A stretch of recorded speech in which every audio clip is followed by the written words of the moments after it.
नमस्कार सभी विद्यार्थियों को। आज इस वीडियो में जो रेनेसां पार्ट थर्ड है यानी पुनर्जागरण का भाग थर्ड है, उसमें हम रेनेसां काल के अंदर साहित्य पर क्या प्रभाव पड़ा इस विषय को पढ़ेंगे। ये हिस्ट्री ऑफ मॉडर्न वर्ल्ड यानी आधुनिक विश्व का इतिहास जो आपका पेपर सेकंड है बीए पार्ट फर्स्ट हिस्ट्री के अंदर, उससे संबंधित टॉपिक है। इसके बारे में हमने पहले वीडियो के अंदर आपको सारा कुछ पेपर पैटर्न के बारे में बताया ही है।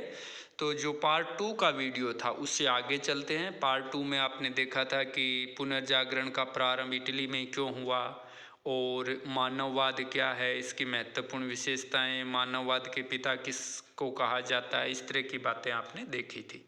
इस वीडियो के अंदर हम साहित्यिक विकास के बारे में देखेंगे और इससे बहुत सारे क्वेश्चन है वो आपके कॉम्पिटिटिव एग्जाम के अंदर पूछे जाते हैं। जब आएंगे ऐसे बहुत सारे तो मैं आपसे बातें भी करूंगा और बहुत सारे नहीं भी होती है। तो ये जो चीज़ें आप पढ़ेंगे और देखेंगे, इनको समझेंगे तो आप जरूर हिस्ट्री मॉडर्न जो वर्ल्ड अभी हम पढ़ रहे हैं उससे संबंधित क्वेश्चन है, गारंटी है ऐसा कोई क्वेश्चन होगा ही नहीं जो आपको नहीं आता हो। जैसे आरपीएससी लेती है या दीनश जैन बोर्ड है या मतलब आधुनिक विश्व के इतिहास से संबंधित कहीं भी कोई भी पेपर रहा हो।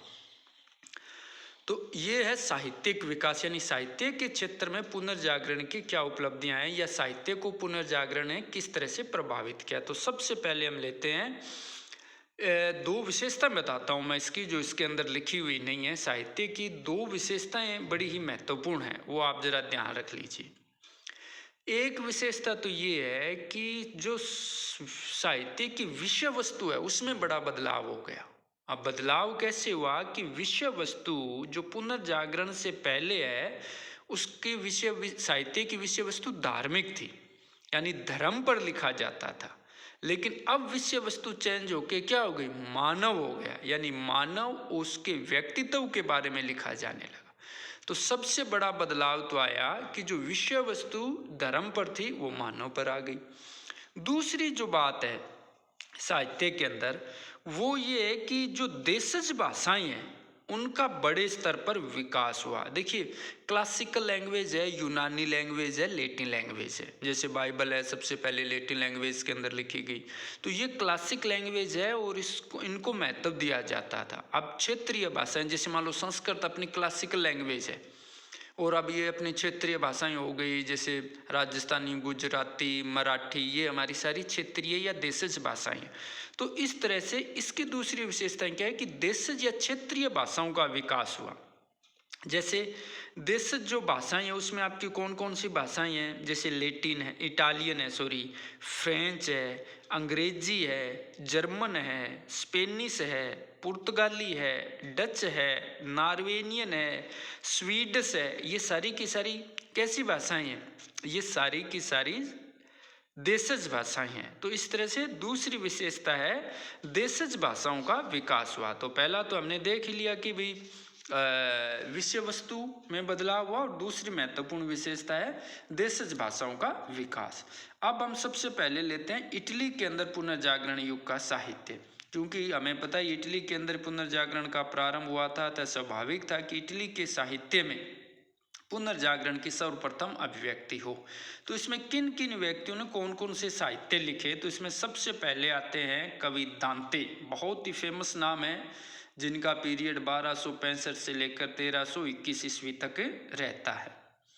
ये जो दांते हैं इनके द्वारा एक बहुत ही फेमस पुस्तक लिखी गई जिसका नाम है डिवाइन कॉमेडी। ये देखिए ये कॉम्पिटिटिव एग्जाम के अंदर पूछा जाने वाला क्वेश्चन है कि डिवाइन कॉमेडी के लेखक कौन है। तो डिवाइन कॉमेडी के लेखक है कवि दांते।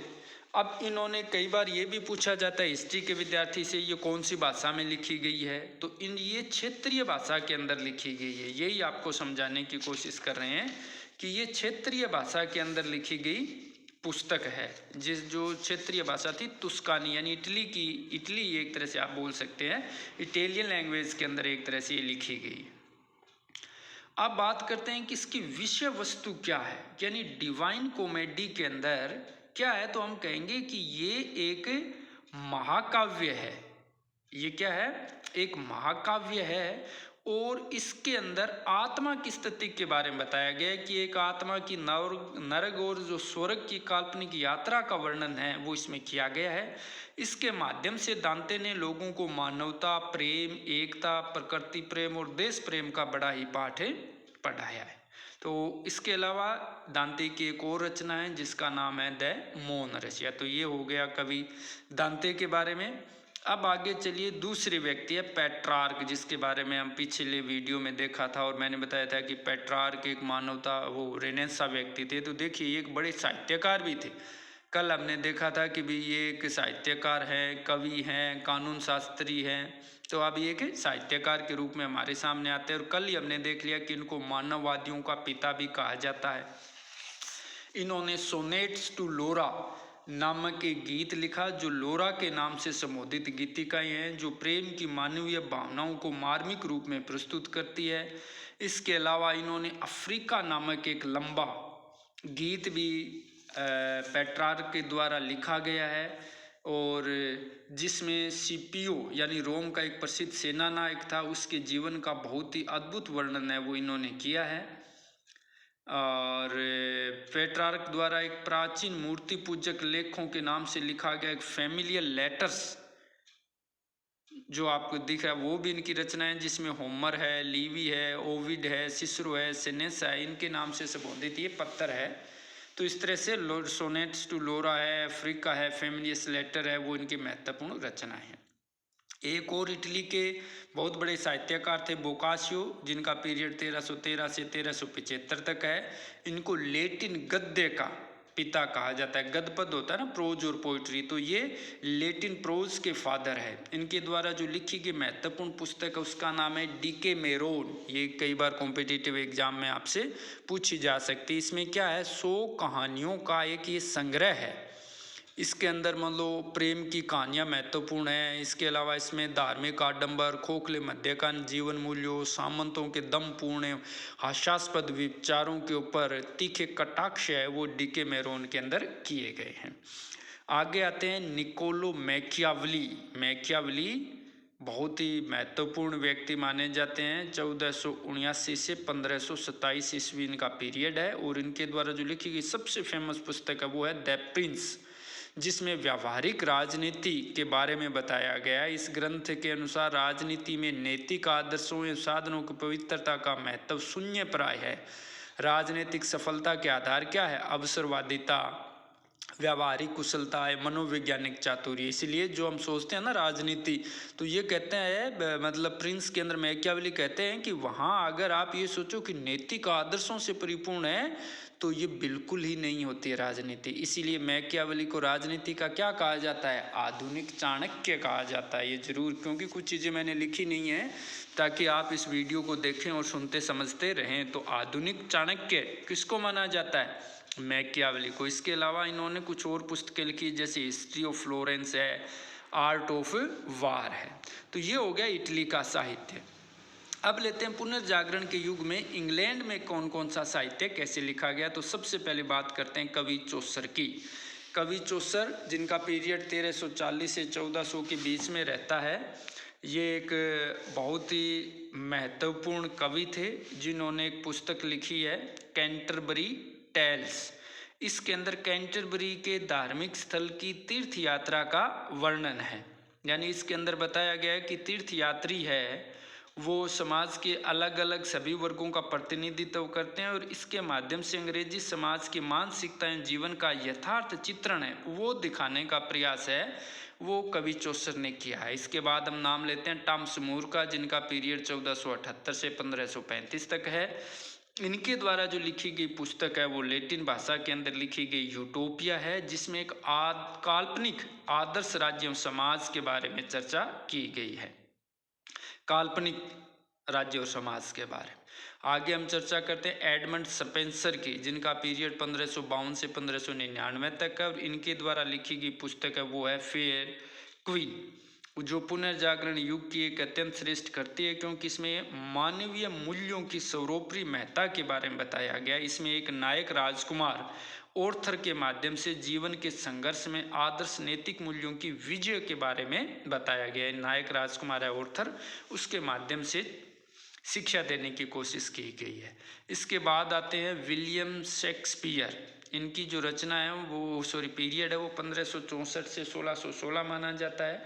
ये एक बहुत ही महत्वपूर्ण राइटर थे, बड़े महान नाटककार थे और इन्होंने कई दुखांत सुखांत और ऐतिहासिक नाटक लिखे हैं। जैसे दुखांत नाटकों में आप देखेंगे हेमलेट, ओथेलो, किंग लियर, मैकबेथ। ऐतिहासिक नाटकों में जूलियस सीजर, हेनरी चतुर्थ। सुखांत नाटकों के अंदर ट्वेल्थ नाइट, द टेम्पटेस्ट। तो ये एक बहुत ही महत्वपूर्ण नाटककार रहे। अब हम चर्चा कर लेते हैं फ्रांस के अंदर पुनर्जागरण युग के अंदर कौन से साहित्य लिखा गया।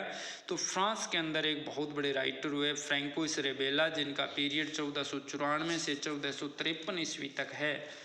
और इनके द्वारा जो लिखी गई महत्वपूर्ण पुस्तक है वो है गैर गंतुआ एम पेंटाग्रुएल। इन्होंने बड़ी स्पाट एवं सशक्त संस्कृत भाषा में अपनी रचनाएं की है और इन्होंने अपनी विषय वस्तु के अंदर मानव जीवन के भौतिक आनंद में धर्मनिरपेक्ष पक्ष को पर जोर दिया है तथा छद्म, आडंबर व परंपरा के अपनी वितृष्णा को इन्होंने दिखाया है। इसके अलावा फ्रांस के एक और लेखक हैं मोंटेग, जिनका पीरियड 1533 से 1592 है। 16वीं शताब्दी में ये फ्रांस के महत्वपूर्ण लेखक थे और अपने विवेकशील चिंतन के कारण मोंटेग को वाल्टेयर का पूर्वगामी माना जाता है। मोंटेग ने अनेक विषयों पर फ्रेंच भाषा के अंदर कई प्रसिद्ध निबंध लिखे, इसलिए ये बहुत ही प्रसिद्ध निबंध लेखक माने जाते हैं।